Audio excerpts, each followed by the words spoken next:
a gente teve um caso muito legal, legal entre aspas, né? Mas assim, muito interessante do ponto de vista procedimental, que é a Avan, ela tinha um problema sério problema sério não, mas assim, ela tinha alguns débitos, né?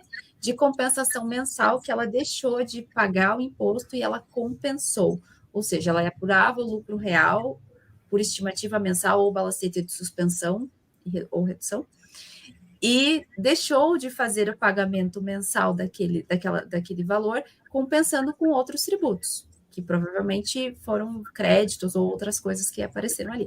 Ela compensou esses valores e depois ela cancelou esses pedidos de compensação e parcelou os débitos. A Receita Federal veio e lançou uma multa de ofício, uma multa isolada que está lá na legislação, que quando você a empresa deixa de recolher a estimativa mensal, ela é obrigada a pagar uma multa de 50%. Enfim, o caso chegou no CARF e o CARF entendeu que essa multa não era devida, porque a empresa, antes do procedimento de fiscalização, ela verificou, né, que estava errada, importância da auditoria interna, verificou que estava errada e fez o parcelamento dos débitos. Então, o CARF falou que a multa não seria devida porque antes da Receita Federal ir lá e fiscalizar, a própria empresa, ela pegou e resolveu o problema internamente e parcelou os débitos, o que não tem nenhum tipo de problema, porque ela reconheceu que estava devendo. Aí vai um ponto importante da gente entender a diferença das multas tributárias. E eu acho que isso é uma dúvida muito grande, porque às vezes vem, eu tenho multa isolada, eu tenho multa qualificada, eu tenho multa de ofício, eu tenho a multa normal lá de quando você atrasa o pagamento do teu tributo. Então, cada multa ela tem uma peculiaridade específica e não é sempre que você vai pagar aquela multa. Você tem que ver se realmente ela é devida. Não é porque a Receita Federal lançou que você tem que pagar. Esse caso é um caso bem emblemático, porque o próprio CARF falou, não, você reconheceu, você parcelou antes da Receita Federal bater na sua porta. Então, se o Nicolas quiser complementar sobre as multas, mas assim, a importância de você auditar sempre a sua empresa, porque às vezes você faz alguma coisa lá e naquele momento você entendeu que era certo. Depois você analisa, aprofunda, ou outro profissional de fora analisa aquilo para você e fala, não, isso aqui está errado. E você reconhece isso antes da Receita Federal bater na sua porta.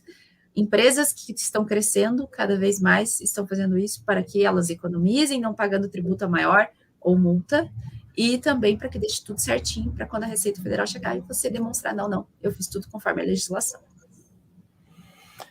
É que, na verdade, essas multas qualificadas ali, ela envolve algumas premissas, né? Não é sair aplicando lá a multa qualificada, tem que ter dolo, tem que ter intenção, tem algumas coisas que visam, de fato, lesar aí o fisco, né?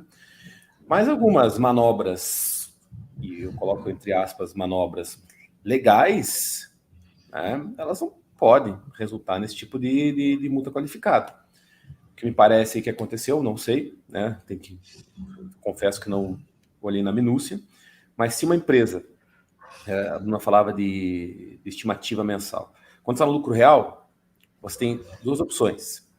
Ou você vai fazer o recolhimento trimestral do teu do IR e da contribuição social sobre o lucro líquido, que daí são 4 apurações isoladas, cada uma é isolada uma da outra. Definitivas.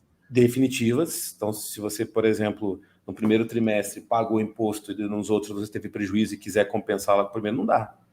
Né? Cada um é isolado. Então, você tem que prestar atenção. Já é uma dica aí. Quem tem lucros e prejuízos que se alternam durante o ano, já não sei se é uma boa você optar pelo trimestral. Né? Uhum.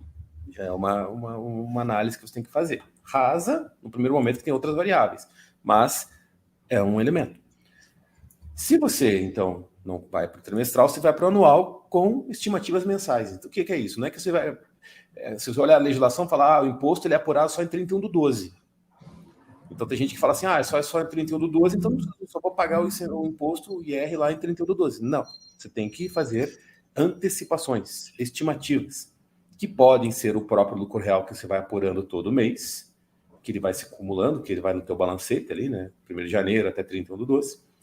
Ou você pode aplicar presunções sobre a receita bruta e fazer essas antecipações com base nessas presunções. Existe uma regra da Receita que quando você está fazendo as antecipações, você não pode fazer compensação. Né? Você não pode fazer compensação porque só pode, o que vai fechar o imposto é 31/12. Então você tem que aguardar 31/12 para ver se realmente você podia fazer aquelas compensações ou não. O que pode ter acontecido com a Van é que ela foi tentar ver e, pô, acho que não pagou, não antecipou, resolveu colocar aqueles valores que ela deixou de recolher, o que ia compensar, sei lá, se fez ou cancelou a compensação, que nem você comentou, né? Porque sabia que isso podia dar bode, e jogou os valores no parcelamento. Então, assim, opa, eu estou fazendo uma coisa errada. Aí ele voltou e falou, vou consertar a minha caca. Consertou a caca colocando no parcelamento. Então, não deixou, ele de fato pagou, mesmo que parcelado. Tem ali a suspensão da exigibilidade do crédito tributário, porque está parcelado, está pagando, se está em dia, o que ela fez de errado?